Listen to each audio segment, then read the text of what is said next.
Hey everyone, Chris here from IELTS Advantage with another success story. Today we have Lana and she's going to share her story with you guys so that you can learn from her and be successful yourselves. So Lana, can you introduce yourself to everybody, please?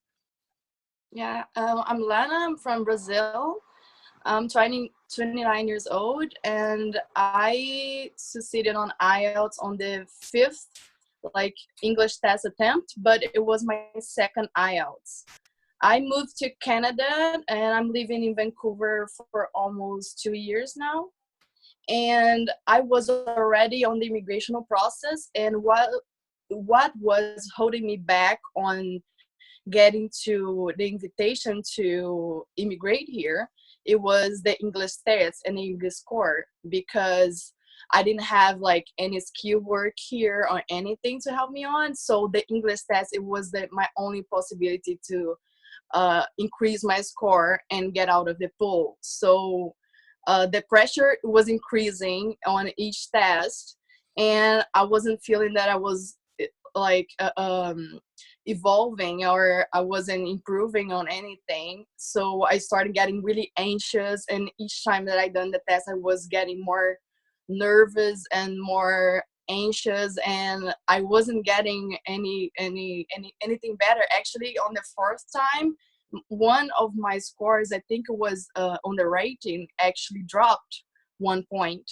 and I started that was kind of a wake-up call. And the test is really expensive, and my time was getting slimmer here, so that pushed me to change and look for something to improve. So yeah, that was it.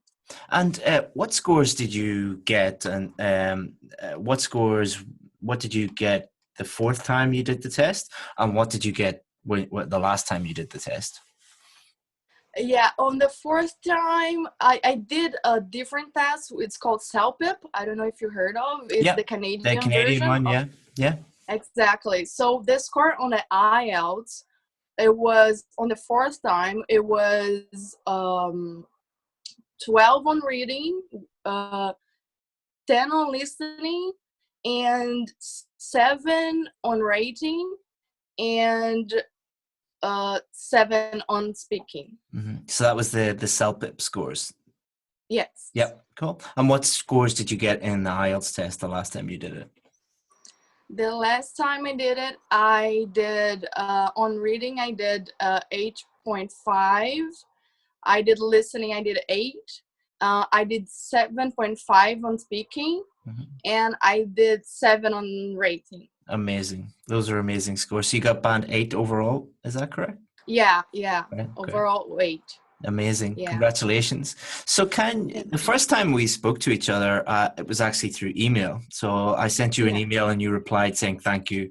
Can you share how that helped you, or how that changed how you thought about the test a little bit?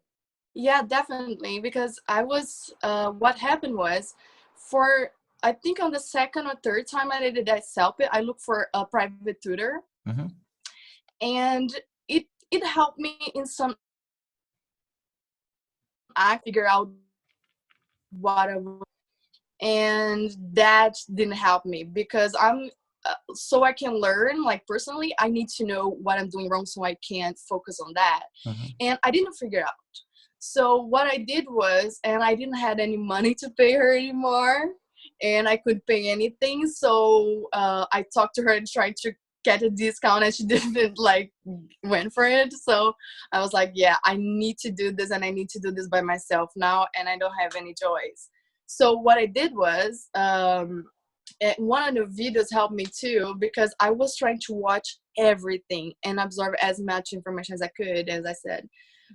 And then I found your videos, and you said, just in a very friendly way. It wasn't like you're trying to make people watching your channel, but it was kind of like, you should find one source of information that you trust, and you should just focus on it and everything. So I tried to do that with your channel, and it helped me quite a lot, because it's not just about the amount of information or what the person are saying or anything.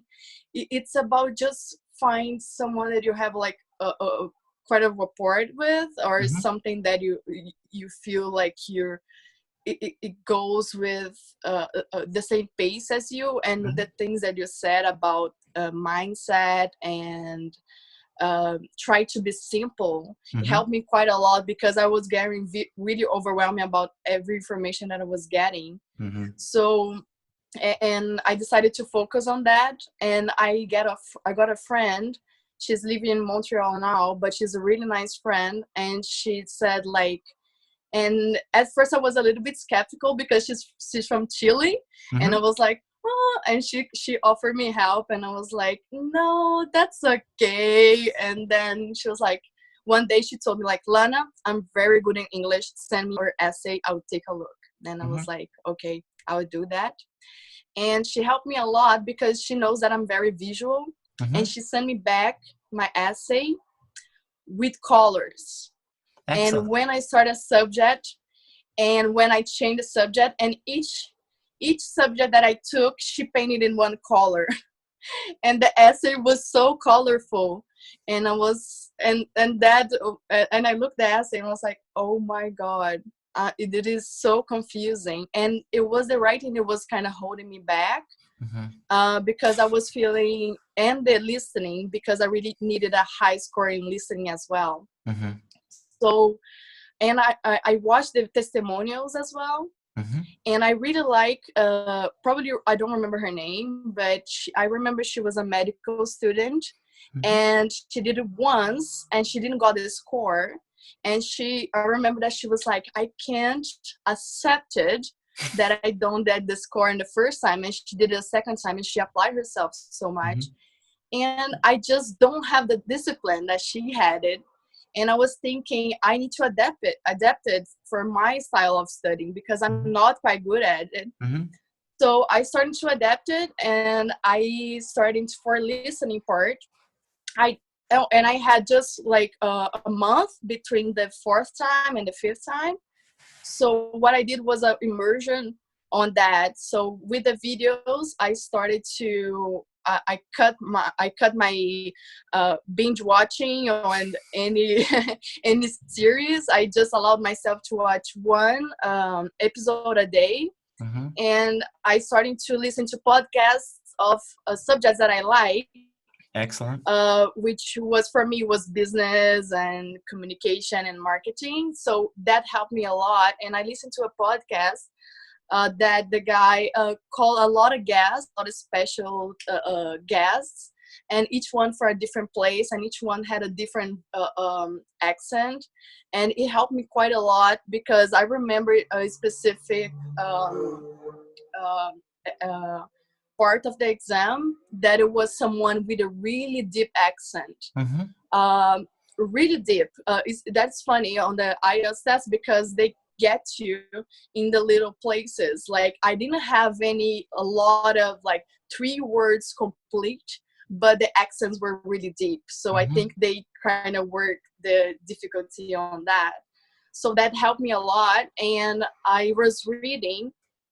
I had a calendar and I wrote like different words of topics that might go on the writing test. Mm-hmm. Um, and I wrote like globalization, education, government policies.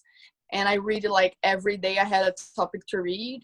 And I started sending this friend of mine the essays, and she would give me back like, oh, that's nice, but you can see like how confused gets here. And it helped me. She reading in front of me, like we are doing some Skypes, and she read it with me, and she get confused in a part, and I read it, and I was like, if she get confused, I didn't pass the message right. Yeah, And I exactly. reread it again.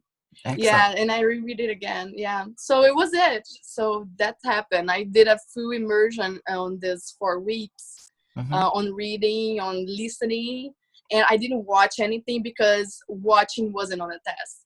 No. So I tried to to focus on the other aspects like the test does, and it helped me a lot as well.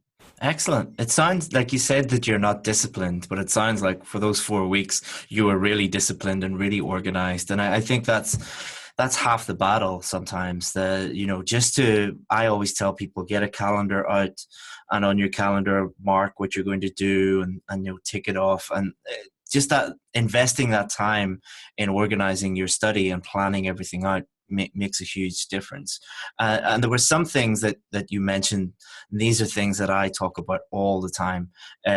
So the first thing that you mentioned was stop looking at many, many, many different sources, because A, it's a waste of time, but B, you're going to get very confused. So it could be me or it could be someone else, but pick one teacher or one source of information that you trust and stick with that. The other thing that you said, and you're actually the second success story today. This is the second one I'm doing today, but you're the second person that got really high marks that said, keep it simple. Don't overcomplicate it. Focus on just keeping it simple, and you'll get the score that you need. And then also you're speaking about, improving your listening by listening to real English. So podcasts, like you mentioned, are an amazing resource. I love listening to podcasts, and the main reason is there are hundreds of podcasts on every single topic in the world. Like, it doesn't matter what it is. There are so many different podcasts. Yeah, there is no excuse. No, no, not at all. And also the great thing about podcasts is, like, I listen to them when I go for a walk, or if I'm commuting, or just it's so easy to listen to them because they're on every single phone in the world, and you could just listen to them at any time. Yeah, I would do it in my way to work, Hmm. on the train or Hmm. anything like this. Always on my way to work, because it's something that I can't change, Yeah, and it's a time that I have yeah, to be, and I always listening to something, so I yeah. might as well. And I was speaking to someone else today, and he was telling me to prepare for the listening test. He was just doing lots and lots and lots and lots of listening tests, like IELTS practice tests. And I was like, stop doing that. It's like learning how to drive by driving around a track, again and again. You're not really going to improve. But if he was listening to real English and enjoying listening to it, because IELTS practice tests they're important. You should do them, but they're really boring. So, like, what you're into business and marketing, I listen to business and marketing podcasts because I really like that. But for anybody listening to this, just pick anything that you're passionate about, and listen to them, and it not only will help your listening skills, it'll improve your vocabulary, your idea generation, it'll improve your grammar, it'll improve absolutely everything. Instead of just looking out the window on the bus on the way to work, put in a podcast Yeah. and try and improve everything in that way. Reading is important too, but try to incorporate some sort of reading, some sort of listening into your preparation, because IELTS tips and structures and strategies alone will not help you. It is an English test. You do need to improve your English. So, Lana, is there anything else that you'd like to share with any? Don't have to. I've kept you for long enough. Is there anything else you'd like to share with any of the people listening? No, I think it's about it. It's like about doing each aspect of the IELTS before you actually go there. Hmm. And another thing that I think it helped me a lot. One video that you did, which was quite simple, but I don't know how my mind works. But sometimes I need someone else talking, and I reflect, and I was like, oh yeah, that makes sense. It was one video that you said, like, it's just a test, and it's just a test that will, like, determine where are your level of English. Hmm. If it is good, it's going to be good if you keep calm and everything, and if it's not good, just work on it, and then Hmm. you make it good, right? Yeah, yeah. So yeah, so it was about more like, oh no, I can't do this. I just need to apply myself a little bit, and Hmm. focus on it, and just make sure that you give, like, most that you can do it before you say, like, because I have a lot of people just assuming that they were not going to do it. Hmm. So I remember that I told my mom, I was like, like, panic attacks levels, and my mom was like, so what are you saying? You're giving up? And I was like, choked for a minute, and I was like, no, I'm not saying that I'm giving up. I'm just saying that it's hard, but I guess I just need to try harder, huh? Your And your IELTS score is just your IELTS score. It's not who you are you know, and it's not fixed. It's not like, you know, if you get a high IELTS score, it doesn't make you a great person or anything like that. It just means that your English ability is at that level. If you get a lower score, it just means that you are not at the level that you want to be yet. And the key there, the key word there is yet. Anybody can get any score they want if they put in the work and they get the help that they need. But yeah, a lot of people do the test, don't get the score they need, and are just like, right, I'm giving up, because they think that their ability is fixed. yeah. Human ability, our abilities as humans are not fixed. You can always improve, for most things. You know, there are some, like, I'll never be able to play basketball in the NBA, for example. Like Yeah. that's not going to Yeah, or I'm but never going to play football for Barcelona. But if I wanted to learn Portuguese, and you know, from nowhere, I could do that, with, you know, with enough hard work and effort, of course. yes, for sure. And I have to give them something like the test. What it comes to like level wise is really well made. I saw so many people complaining about the reading part, and it's really really hard indeed. But if you read a lot, and if you have practice on reading fast, Mhm. because for example I'm lazy, so I'm always trying to like get it over with, so I have practice on reading fast. So if you have like it's just about practicing. If you have practice on reading fast, the timing is just right to finish the test. Mhm. Last time that I did 8, I took a little bit over time in a part that I was stuck on, and I lost like 3 questions. It was just marked wrong because I didn't have time to pass it. Mhm. And the same thing with writing. That's why my writing's not as good. I took it 7, but what happened was I took it half an hour to do the first test 1, Mhm. which was like lack of practice of me as well. I'm so proud of the test 1, but it took too long. And the test 2, I was so nervous about it already because of the time, and I was concerned about the number of words. So I tried to just I plan as little as I could, but I still did. So Oh,